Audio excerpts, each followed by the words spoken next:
Bonjour à vous, c'est Mourad Loussif, hein, Et Jaya et Girard. nous sommes ravis aujourd'hui de continuer la ronde des interviews des 56 couples Les Noces Alchimiques en accueillant aujourd'hui Françoise et Dominique Boutet. Bonjour et bienvenue. Bonjour à tous les Bonjour deux. à vous. Bonjour et merci de votre accueil. Avec plaisir. Alors Françoise et Dominique, vous êtes de jeunes retraités, vous avez monté différentes affaires commerciales ensemble et aujourd'hui vous développez des activités spécifiques aussi chacun de votre côté. Alors toi Dominique, tu t'es lancé dans l'espace thérapeutique, d'abord avec le Dien Shan qui est une pratique d'acupression vietnamienne pour Tout à fait. rééquilibrer les énergies du corps. Et puis aussi, tu te formes et tu t'es formé déjà à la MTC, médecine traditionnelle chinoise, pour développer l'aspect énergétique avec la question de la circulation de l'énergie dans les méridiens. Et puis, tu développes aussi là récemment le Tuina, qui est un massage thérapeutique chinois. Est-ce que tu veux nous en dire davantage ou pas? C'est quelque chose qui est dans l'air du temps. On voit que les gens demandent de plus en plus des médecines traditionnelles en complément de ce qu'ils ont, parce que la médication au jour d'aujourd'hui en France est très très importante. Il faut quand même savoir que la France est le premier pays consommateur de paracétamol. C'est donc un médicament qui vous n'arrange pas trop le foie ni la rate, donc automatiquement l'organisme n'est pas très satisfait. Donc, avec ces techniques, pour certaines pathologies, on peut faire diminuer cette prise médicamenteuse. Par exemple, mal de tête, en Tuna, il y a des points d'acupression derrière la nuque qui permettent. En médecine vietnamienne également. Et si on connaît ces petits points, ben, on peut éviter de prendre quelques petits paracétamol. C'est déjà pas mal si on n'en prend pas, si on en prend un peu moins. Ça fait du Hmm. bien. Et le corps est content et le corps se rappelle de ce que vous faites pour lui. Surtout qu'au jour d'aujourd'hui, avec ces médecines, ça permet aussi de pouvoir redonner au corps le droit de se servir de son organisme, même de pouvoir se guérir, parce qu'il ne faut pas oublier une chose, c'est que le corps, il a quand même la possibilité de pouvoir se guérir. Pas intégralement, parce qu'il y a des pathologies qui ne sont pas guérissables par son propre corps, mais il y a pas mal de choses. Si on fait attention à ce que l'on fait, si on écoute son corps, automatiquement, on peut arriver à passer des étapes sans avoir de prise de médication. Hmm. Merci de Voilà. rappeler ces principes Merci, ouais, Dominique. de De santé au santé naturelle, naturel. c'est Tout à ça. fait. Et donc toi aussi, Françoise, donc bienvenue à toi. Donc voilà, toi, tu es aussi un panel à toi seul, voilà, où tu es aussi un être en tout cas au potentiel, donc très intéressé à apprendre, à évoluer. Donc tu es depuis en tout cas depuis que tu es jeune enfant, enfin adolescente aussi, tu as cette capacité en tant qu'énergéticienne à couper le feu. Tu t'es beaucoup aussi formée donc à l'énergétique. Tu as fait des études donc scientifiques biologie, c'est ça, avec voilà le Voilà, Reiki. biologie, géologie, et après j'ai bifurqué. C'est ça. Et aujourd'hui, en tout cas, tu Après, accompagnes maintenant ouais. avec Équilibrance Coaching, justement, les personnes voilà, dans leur évolution et dans leur santé. Tu peux nous en dire quelques mots si tu désires. Oui, alors je ne suis pas encore retraitée, mais ça ne va pas tarder. Théoriquement, c'était dans un an, mais je prépare justement ma reconversion, enfin ma retraite studieuse, parce que je ne me vois pas rester à la maison Non, sans rien faire. moi non plus. Et pour aider, et puis surtout pour faire partager l'EFT, technique de libération des émotions, qui est une technique qui m'a sorti du burn-out, pardon, que l'on peut apprendre et utiliser en toutes circonstances, qu'on peut apprendre en 5 minutes, que Mm. l'on peut utiliser seul, au moins pour calmer tout ce qui nous fait dire c'est plus fort que moi. Et ça, c'est vraiment, j'ai à cœur de partager cette technique qui aide, mais vraiment au quotidien, parmi toutes les autres techniques qui existent. Yes. Eh ben, super. Merci beaucoup, Merci, Françoise. Françoise. Et en tout cas, aujourd'hui, voilà, vous êtes tous les deux réunis pour ce projet, les noces alchimiques au sein du couple. Et voilà, avec aujourd'hui, en tout cas, le couple à l'honneur. Et en ça, justement, on a quelques questions à vous poser. Alors c'est vrai que voilà le premier point en fait, hein, tout simple, c'est voilà comment est-ce que s'exprime cette danse de l'amour au sein de votre couple, ces noces alchimiques, cette alliance du masculin et du féminin au sein de votre couple, Françoise et Dominique. Alors, je dirais par une égalité totale. Oui, surtout. Nous sommes tous les deux, enfin, égaux, différents, complémentaires, tous les deux, et puis surtout, nous exprimons tous les deux notre part de masculin et de féminin. Tout à fait, oui. J'ai tendance à dire, c'est moi qui suis la plus masculine, puisque pendant longtemps, j'étais dans le contrôle, dans le… Tu vas pouvoir en parler mieux que moi. Non, mais vas-y, je te laisse continuer, continue. Ce n'est pas faux parce qu'elle était très, très bloquée quand elle était plus jeune et tout. Donc, je sais pas, nous, je pense mon couple comme le yin et le yang avec une excellente énergie de régulation et tout. Même si des fois, il y a des hauts, il y a des bas, il y en a toujours un qui est là pour réguler. Quand il y a quelque chose qui ne va pas, l'autre, il dit attends, calme-toi un petit peu et tout. Et quand c'est pas l'un, c'est l'autre. Voilà, donc au début, elle était très, très, très bloquée, tout, mais bon, après, ça, on rentre dans le système d'éducation et tout ça, donc on rentre dans des stéréotypes qu'il faut faire pour respecter, pour que tout le monde, ah oui, il faut rentrer dans tel cadre et tout, alors que là, maintenant, on serait plutôt à vouloir être un petit peu hors cadre, parce que les bases, ça commence un peu à bien faire, surtout quand on voit ce qu'on en fait au jour d'aujourd'hui. Voilà. Oui, parce que donc, vous deux, ça fait, voilà… Je sais que, bon, Dominique, le temps ne compte pas.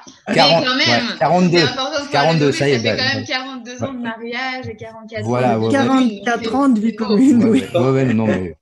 Quand on aime, on ne compte pas. Comme Exactement. Non, mais c'est ça. Oui. Non, mais tout à fait. Et on a toujours non fêté nos anniversaires de mariage. Il n'y a pas besoin d'avoir des moments de fête pour se faire un cadeau. Voilà. Moi, je sais qu'il y a des fois, il y a des petits cadeaux comme ça qui arrivent, hop, l'envie, comme ça, top. La surprise, une petite surprise, toc, petit bouquet de fleurs à droite, un petit bouquet de fleurs à gauche. Tiens, on va faire une petite sortie surprise, des petites choses comme ça, quoi. Et des deux côtés. Voilà. Et je crois que dans notre couple, c'est à la fois penser à soi. C'est pas de l'égoïsme, c'est on ne peut pas rendre quelqu'un heureux si on n'est pas heureux soi-même, si on ne se rend pas heureux soi-même. Mais c'est aussi avoir, je ne veux pas dire tout le temps, mais presque tout le temps, une pensée pour l'autre. Ramener, je vais faire une tournée de magasinage, bon, je pense qu'est-ce que je pourrais ramener qui ferait plaisir. Même une bricole, un livre, enfin quelque chose, tiens, ça ferait plaisir. C'est pas automatique, mais c'est cette petite pensée. Voilà, c'est ça. C'est être ensemble même si on est loin. Et aussi, des fois, être seul. Parce qu'il faut, je pense, dans un couple, garder cet espace de liberté, respiration. Moi, je dis toujours, dans un couple, on se le dit, on est trois. Ouais. Il y a l'autre, il y a moi et il y a le couple. Voilà. Si l'un des trois ne va pas, il y a un déséquilibre. Yes. Quels sont justement les ingrédients, en fait, qui permettent une vie de couple épanouie, équilibrée, harmonieuse, en fait?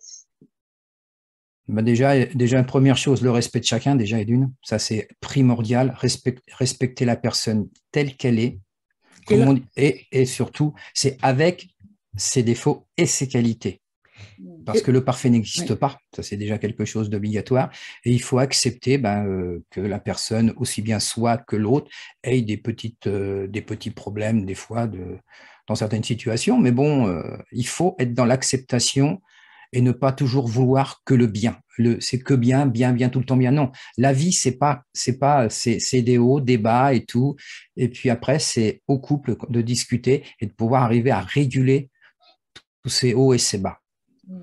Oui, moi je rajouterais, parce que tu as dit un peu, c'est le respect de soi. Oui, voilà, c'est ça. C'est-à-dire dire dès le départ, tu ne vas pas, et c'est aussi une forme de communication non violente, mais je n'accepte pas cela, je n'ai pas compris cela, j'ai mal parce que tu as fait, dit, peu importe. Et je sais qu'au début de notre couple, comme je pense tous les jeunes, j'avais peur de dire quelque chose, peur de dire, et puis peut-être peur de ne pas être aimé si je m'exprimais. Donc, je gardais jusqu'au moment où ça faisait la cocotte minute. Et là, tout ressortait avec des éclats de shrapnel. Enfin, c'était l'horreur. Tandis que maintenant, dire « je ne supporte pas ça, je n'accepte pas ça, je n'ai pas compris, ça m'a fait du mal ». Voilà. Donc, vraiment, la discussion, ne pas s'oublier, mais tout en respectant l'autre personne. Quand ça ne va pas, on commence à sentir Et là, papa commence à monter, la cocotte gonfle. Et dit, attends, là, tu vois, on part en dérive, là. Attends, là, on va essayer de baisser tout ça pour pouvoir discuter intelligemment et correctement sans se taper dessus et dire des choses qu'on regretterait éventuellement par la suite. Mais je dirais que chaque couple a son mode de fonctionnement et de discussion, puisque nous étions très étonnés parce que tous nos amis nous disaient, mais quand on va chez vous, vous n'arrêtez pas de vous engueuler, excusez-moi l'expression, mais on dit, nous, on s'engueule pas, on s'exprime. Voilà, c'est ça. Mais parce que nous, tout de suite, on disait, écoute, ça va pas, là, arrête un petit peu, fais ça, plutôt que tu me fais suer et tout. Alors que nos amis... ils disent, mais on ne fait pas ça, nous, parce que chaque personne, chaque couple a une façon de fonctionner. Mais c'est vrai que nous, on a un petit peu perturbé toute cette jante-là, si vous voulez, parce que pas crêper le chignon, parce que pour certains, on se crêpait le chignon, mais pour nous, non, c'était pas ça. C'était plein d'amour. C'était surtout, mais attends, s'il te plaît, tu t'exagères, faut pas et tout. Puis, en plus, c'est des moments qui sont pas calculés. Ça, c'est automatique, ça se fait instinctivement, on se connaît, donc tac, ça part tout de suite, top, hop, et puis après, ça se calme. Bon, bien que des fois, moi, j'ai un peu tendance à faire la tête pour certaines choses, mais non, mais je reconnais quand même que ça va mieux, tu t'améliores. Non, mais je m'améliore, c'est normal, c'est l'âge qui fait ça. non, mais voilà, donc à ce niveau-là, de toute façon, tout part dès le départ dans le respect de la personne. À partir du moment où on considère la personne à égalité avec soi-même, et que nous, déjà, on est bien dans nos baskets, eh bien, ça va rouler. Merci beaucoup pour votre partage. Et voilà, donc vous partagez en fait voilà vos ingrédients, vous en fait la complicité, les choses qui fonctionnent pour votre couple, voilà. la communication, l'expression, le respect. Et alors, si vous aviez quelque chose de particulier, si vous aviez vraiment quelque chose de particulier à partager, une clé qui fonctionne particulièrement bien pour vous, quand il y a peut-être un problème ou voilà une petite pépite que vous voudriez partager comme ça à nos auditeurs. Garde. non, nous sommes dans le partage. Non, on est dans le partage. Moi, je dirais une chose qui a toujours fonctionné, qui fonctionne toujours, c'est qu'on est toujours en train de se toucher, de se câliner. Tous les soirs, si on regarde la télé, et puis même avec nos enfants, je dis, j'avais toujours quelqu'un sur les genoux, que ce soit un pied, une jambe, un dos. Et même maintenant, quand on regarde la télé, il y en a toujours un qui me gratouille le dos, qui me masse les pieds. Mais ce côté contact, tactile, ressenti, tout ça. Mais c'est pas calculé. C'est on se touche, pas toute la journée, mais c'est cette alchimie, alchimie des peaux. On passe, par exemple, quelqu'un est en train de faire la cuisine, l'autre passe derrière, une petite main dans le dos, toute légère. C'est le petit bisou dans le cou vite fait, un petit truc comme ça, un petit toc. Hop. En tout cas, en vous écoutant, c'est super parce qu'il y a, en fait, dans les 5 langages de l'amour, justement, ce qui se sent, en tout cas à travers votre partage, c'est que le langage de l'amour du toucher est important pour vous. Et ce qui est super, c'est que ce que vous nous partagez, c'est que tous les deux, c'est important pour vous. Donc vous trouvez facilement à travers ce contact-là. L'attention avec le contact, c'est formidable. Voilà, tout à fait. Et oser demander, j'ai besoin d'un câlin. J'ai besoin que tu me prennes dans tes bras. Voilà. Sans aller plus loin, mais ce besoin par moment de réconfort, de câlin simplement, d'être enveloppé, d'être l'un contre l'autre. Une sorte de tendresse peut-être, non? Ah, mais totalement. Totalement, oui. Je dirais un côté sensuel, pas sexuel, c'est autre chose, mais vraiment ce partage des peaux qui génère de l'ocytocine, soit dit en passant. Donc, une hormone. Qui est une santé naturelle, finalement. Tout à fait. Voilà, tout à fait. Ok, merci beaucoup, en tout cas, à tous les deux. Et comme vous savez, donc, pour ce projet-là, les noces alchimiques, donc c'est le couple à l'honneur, c'est au sein du couple, et particulièrement on met à l'honneur justement le mono-amour, donc c'est-à-dire cette forme de couple dans l'exclusivité, dans la fidélité de l'exclusivité, on va dire ça comme ça. on a eu l'envie, en tout cas, voilà, de mettre le mono-amour à l'honneur. Pourquoi, justement, pourquoi vous, Dominique et Françoise, vous avez choisi, justement, cette forme de couple dans le mono-amour en conscience, en liberté, sachant que tout est possible. Mais qu'est-ce qui fait sens pour vous, finalement, à travers le mono-amour? Je dirais que je ne me suis pas posé la question puisque nous sommes d'une génération où c'est un contrat que l'on a passé l'un avec l'autre. C'est un contrat, ça n'a pas été exprimé comme cela, tacite. Mais bon, l'un comme l'autre, nous avons des parents qui ont vécu toute leur vie ensemble, donc la question ne se posait pas, et implicitement, dans la mesure où on acceptait d'être ensemble, pour moi, si on acceptait d'être dans la fidélité et dans le mono-amour. Je ne sais pas si si tout a été enregistré parce que ça a coupé. Si, on vous a bien entendu. Non, mais tout à fait, c'est ça, parce que à partir du moment, comme je disais tout à l'heure, à partir du moment où on est dans le respect de la personne, qu'on est bien avec, pourquoi aller chercher autre part? C'est là où il faut plutôt poser la question, c'est pourquoi aller ailleurs alors qu'on est bien à la maison?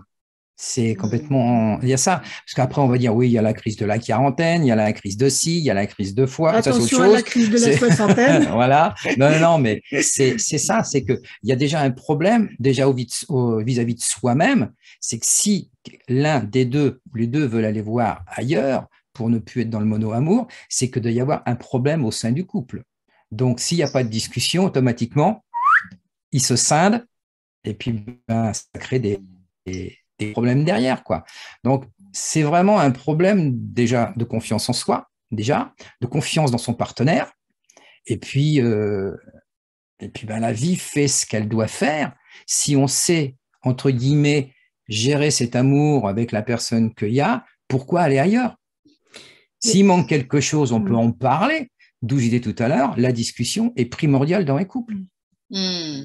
Et l'entraide, si on voit que l'autre n'est pas bien dans sa peau. Moi, je me rappelle, toute jeune, j'avais pas de confiance en moi. Et puis, j'étais un peu jalouse. Et Dominique m'a dit, tu sais, si j'ai envie d'aller voir ailleurs, tu le sauras jamais. Donc, ça ne sert à rien de te rendre malade pour quelque chose qui n'est pas. Donc, c'est là où j'ai compris que la jalousie, c'est vraiment le manque de confiance en soi et qu'on ne peut pas empêcher ce qui vient. Après, la vie, comme tu disais, est fait que… pas ce qui va se passer, quoi, voilà. Mais je vais vous raconter une anecdote, c'est que quand j'étais jeune, je disais à Dominique, mais je plais pas, je me fais pas, je voyais pas, je n'avais pas ce regard à l'affût du regard des autres hommes désir. Et c'est mon mari. Ça m'a arrangé, d'ailleurs. Ouais. C'est mon mari. À un moment, je me disais, mais je suis pas désirable, entre guillemets. Et c'est toi qui me disais, mais t'as pas vu un tel qui te regarde, qui te draguerait bien? Ben non, je vois pas. Et c'est très bien comme ça. Disons que moi, j'ai vu pas mal de choses parce que, ayant fait moult de métiers, j'ai commencé par la restauration. Donc, dans la restauration, on voit tout, on entend tout, mais on ne dit rien. Et donc, on voit quand même pas mal certains regards et tout. Et au bout d'un moment, avec l'habitude, le métier et tout, ça permet de savoir exactement le regard, ce qu'il veut éventuellement dire. Voilà. En tout cas, merci pour votre retour. En tout cas, ce qui en ressort finalement, c'est presque comme une évidence finalement pour vous, ce mono-amour-là. Et puis après, ce que tu disais, Dominique, l'important, c'est la communication. Si jamais… en tout cas, il y a des besoins qui s'en ressentent ou peut-être l'un de vous qui se sent justement, plus ou moins bien, en tout cas de pouvoir en discuter pour justement élever après le couple ensemble, c'est ça? C'est vrai que selon les générations, finalement, la question en fait du mono-amour est plus ou moins évidente en fait. Pour vous, effectivement, elle tombe sous le sens. Et aujourd'hui, peut-être, c'est vrai que c'est comme le champ des possibles est plus permis possible. C'est quelque chose qui s'échange, qui se discute peut-être un peu plus en amont qu'il y a quelques années. Oui, tout à fait. En effet, c'était un contrat tacite, mais on en a parlé également au cours de notre vie. Ouais. Et on est vraiment resté sur ce contrat de fidélité, de mono-amour, ce schéma, mais aussi parce qu'on n'avait pas envie d'aller l'un ou l'autre ailleurs. Voilà, c'est ça. Parce que comme je disais, moi, enfin, comme tu disais également, l'autre ne m'appartient pas. S'il y avait eu d'autres besoins que je ne pouvais satisfaire, c'était son bonheur, ton bonheur, donc j'aurais pu être ouverte à d'autres modalités. Voilà. D'où on revient toujours à la discussion. Et le contraire dialogue, également. Et le contraire, la réciprocité aussi, réciproquement.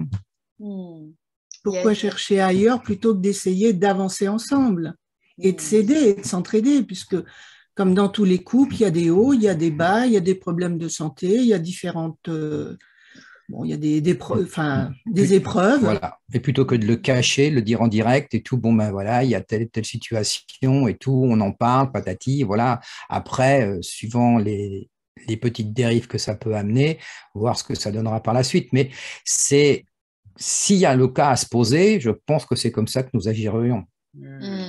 En fait, si on peut résumer, vous me dites si je me trompe, c'est-à-dire voilà, le mono-amour est un choix conscient pour vous qui est réactualisé à la lumière de la discussion en fait, voilà, au fil de la vie.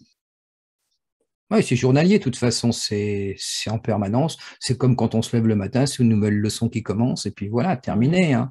La vie, c'est une leçon éternelle et permanente. Enfin, on ne se pose pas la question tous les jours. Non. Non, mais ça devient du naturel, c'est tout. Quand il y a quelque chose qui ne va pas, hop, on le dit, puis voilà. À vous, en tout cas, Françoise et Dominique, pour tout ce partage. Et voilà, pour terminer justement cette interview, est-ce que vous auriez, voilà, qu'est-ce que vous auriez envie de donner comme phrase ou comme voilà, aux auditeurs, auditrices qui vous regardent? La formule magique. Voilà, une petite clé, une petite phrase, quelque chose qui vous inspire.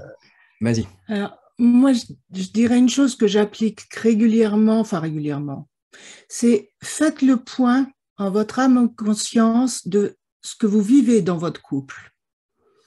Et à la limite, voyez ce que j'aime pas, et parlez-en à la personne qui partage votre vie. Ne restez pas sur des rancœurs, sur des désirs, sur des rêves.